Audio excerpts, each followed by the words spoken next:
Sabe quando a gente ouve falar de um crime que deu tudo errado? Alguém planeja uma coisa, mas na hora H, o resultado é completamente diferente do esperado, o alvo não era aquele, a ação falha.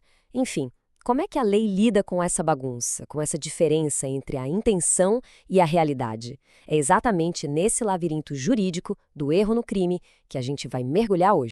E para a gente não se perder, olha só o nosso roteiro. A gente vai começar com a base de tudo, depois vamos ver uma divisão que é super importante, e aí a gente entra nos casos mais curiosos e até bizarros, gente que confunde o alvo, há planos que saem totalmente do controle. Então vamos lá. O nosso ponto de partida é um conceito que é a peça-chave de toda essa discussão, algo que está lá no nosso Código Penal. Então, a primeira coisa, e isso é fundamental, erro de tipo não tem nada a ver com a pessoa dizer, eu não sabia que isso era crime. Não é isso.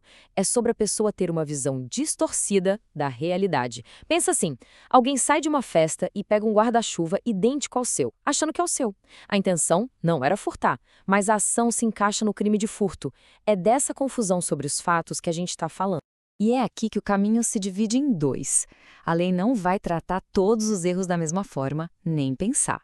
A primeira grande distinção, a mais importante de todas, é se o erro foi sobre algo central para o crime ou se foi só um detalhe, uma coisa secundária.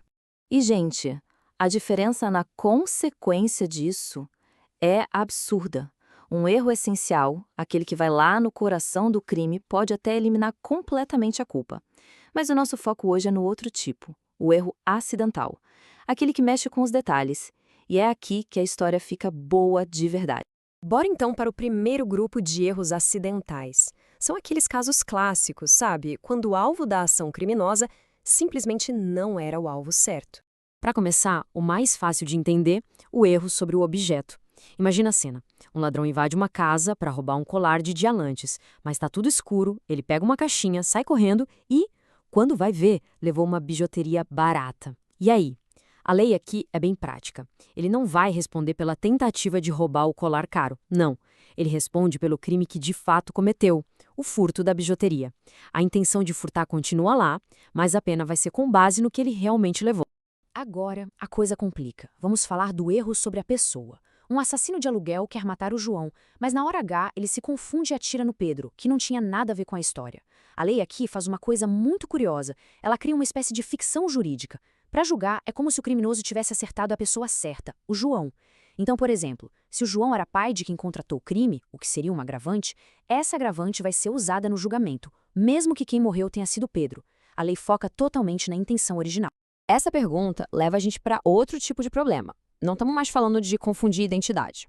Agora, o problema é na própria ação, na execução do plano.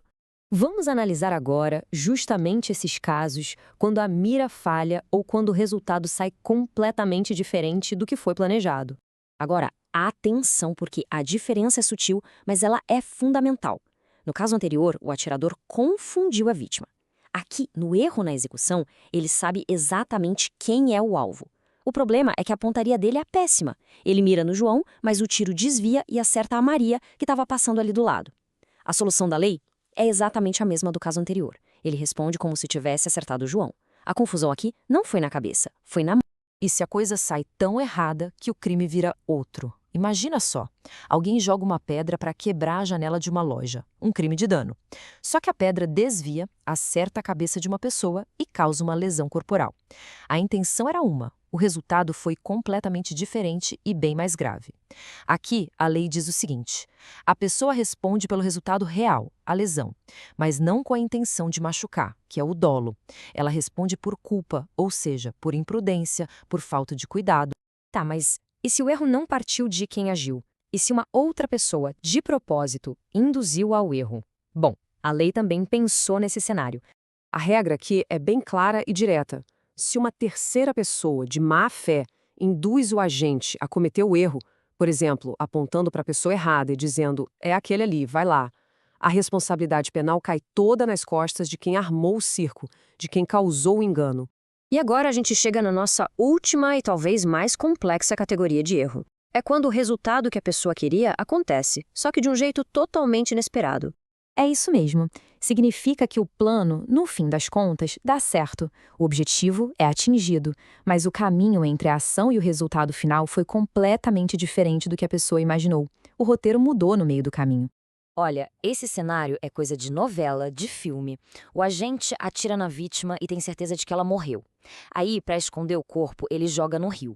Só que a perícia descobre que a vítima ainda estava viva e, na verdade, morreu afogada. Parece super complexo, né? Mas a lei simplifica. Ela considera tudo isso como um único crime de homicídio intencional. É como se a primeira intenção de matar contaminasse toda a sequência de atos que vieram depois. Ufa, bastante coisa. Então, só para a gente amarrar tudo, a gente viu que confundir um objeto é diferente de confundir uma pessoa. Viu que errar a mira ou confundir a identidade do alvo para a lei dá quase no mesmo. E que às vezes o resultado é tão inesperado que se responde por culpa e não com a intenção. E por fim, que a intenção de matar pode valer para tudo que acontece depois. Essa tabela aqui resume bem essa jornada toda, que é basicamente a tentativa da lei de impor alguma lógica à imprevisibilidade da vida. No final das contas, toda essa teoria do erro é uma tentativa fascinante do direito de fazer duas coisas ao mesmo tempo: tentar ler mentes e, ao mesmo tempo, lidar com os fatos, com o que aconteceu de verdade.